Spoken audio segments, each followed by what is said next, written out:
Assalamualaikum warahmatullahi wabarakatuh. Perkenalkan, saya Siva Angelina dengan NIM 11112400159 dari kelas 4B. Di sini saya akan menjawab 3 pertanyaan dari tugas hukum pemerintahan daerah.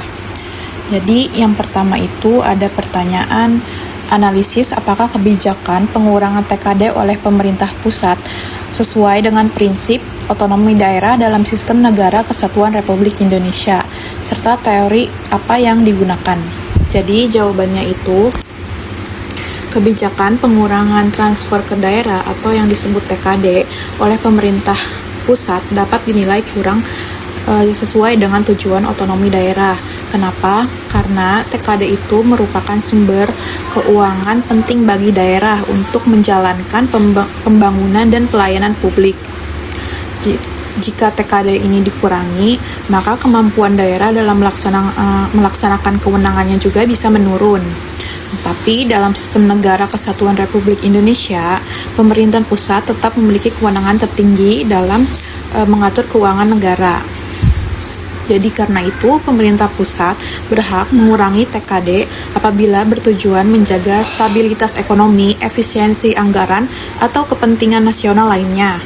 Lalu teori yang digunakannya ini adalah teori desentralisasi. Teori ini adalah menjelaskan bahwa sebagian kewenangan diberikan kepada daerah agar dapat mengatur urusannya sendiri, tetapi tetap berada di bawah pengawasan pemerintahan pusat.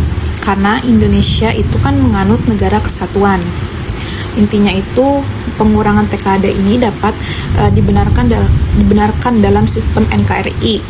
Tetapi pelaksanaannya ini harus tetap memperhatikan prinsip otonomi daerah agar pelayanan terhadap masyarakatnya tidak terganggu. Lalu lanjut ke pertanyaan yang kedua, itu ada jelaskan bagaimana hubungan kewenangan antara pemerintah pusat dan pemerintah daerah dalam kerangka desentralisasi fiskal.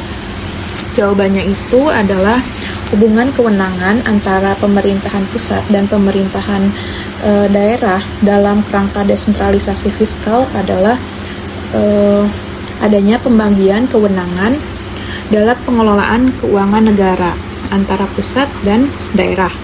Pemerintahan pusat menyerahkan sebagian kewenangannya kepada daerah agar daerah itu dapat membiayai dan mengatur urusan pemerintahannya sendiri sesuai prinsip otonomi daerah.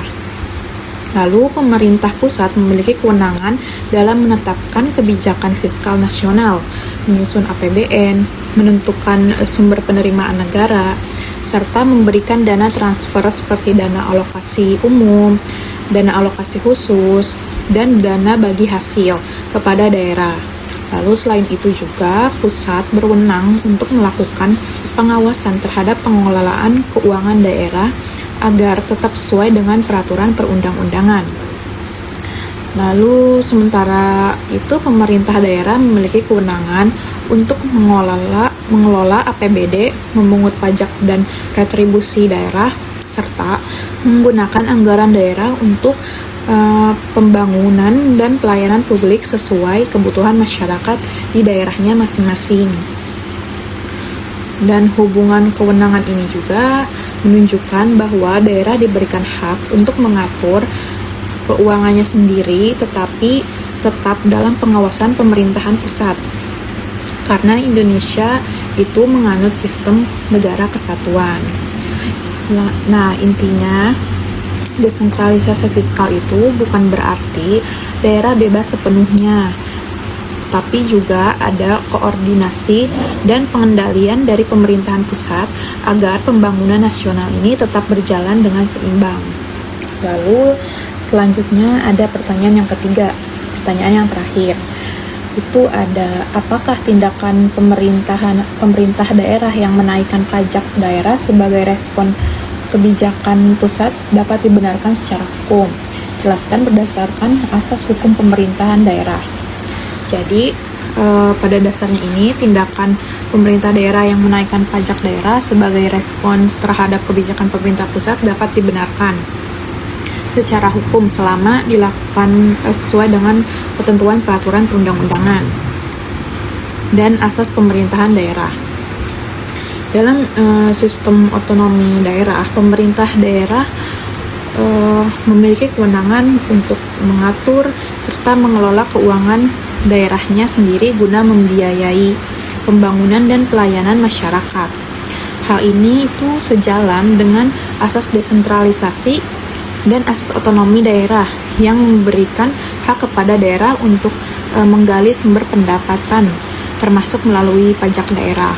Tetapi kebijakan kenaikan pajak ini tetap harus berdasarkan asas legalitas. Artinya harus memiliki dasar hukum yang jelas, seperti diatur dalam peraturan daerah, dan tidak boleh bertentangan dengan undang-undang yang lebih tinggi. Selain itu, pemerintah daerah juga harus memperhatikan asas kepentingan umum, keadilan, dan proporsionalitas agar kebijakan pajak tidak memberatkan masyarakat.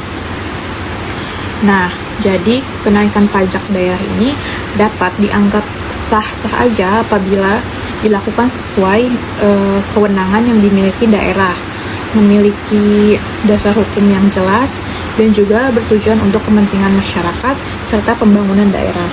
Cukup sekian dari saya, kurang lebihnya mohon maaf. Wassalamualaikum warahmatullahi wabarakatuh.